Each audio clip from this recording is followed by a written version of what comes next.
അതെങ്ങനെ?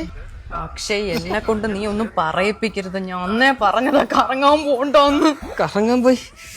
നീ ഇതെങ്ങനെ കൺഫേം ചെയ്തേ? രാവിലെ 3 പ്രാവശ്യം ഞാൻ വാള് വെച്ച്, അതുപോലെ വയറും വീർത്തു വരുന്നു എന്ന് പറ. പ്രഗ്നന്റ് ആണോ? നീ പ്രഗ്നൻസി ടെസ്റ്റും കൂടെ ഒന്ന് വെച്ച് നോക്കി. എടാ, ഒരു പെണ്ണിന്റെ ശരീരത്തിന് മാറ്റം അവർക്ക് അറിയാടാ. മര്യാദക്ക് കല്യാണത്തിന്റെ കാര്യം നോക്കിക്കോണേ.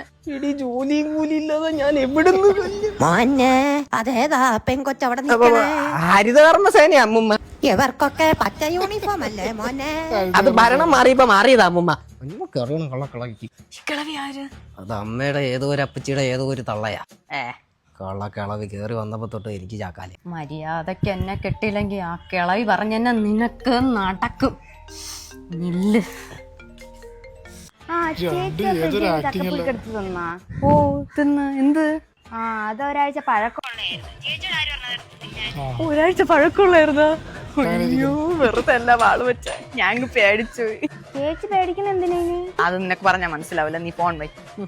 അല്ല, ഇതിപ്പോ നാട്ടിൽ നടക്കാത്ത പരിപാടി ഒന്നുമല്ലല്ലോ.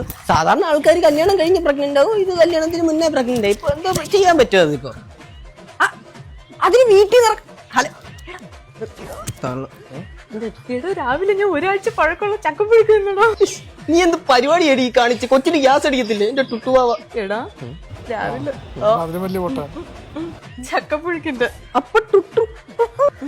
നീ എന്തുവാടി നേരത്തെ പറഞ്ഞ? ഒരു പെണ്ണിന്റെ ചെവിട്ട് മാറ്റം വന്ന പെണ്ണിനെ അറിയാൻ പറ്റുമെന്ന്. ദരിദ്രവാസി. ഞാൻ അങ്ങനെ പറഞ്ഞ ഇല്ലടി, നീ ഒന്നും പറഞ്ഞില്ല. എന്താ വാടാ അവിടെ നിങ്ങളുടെ പെട്ട് ഈ തൊള്ള ആദ്യം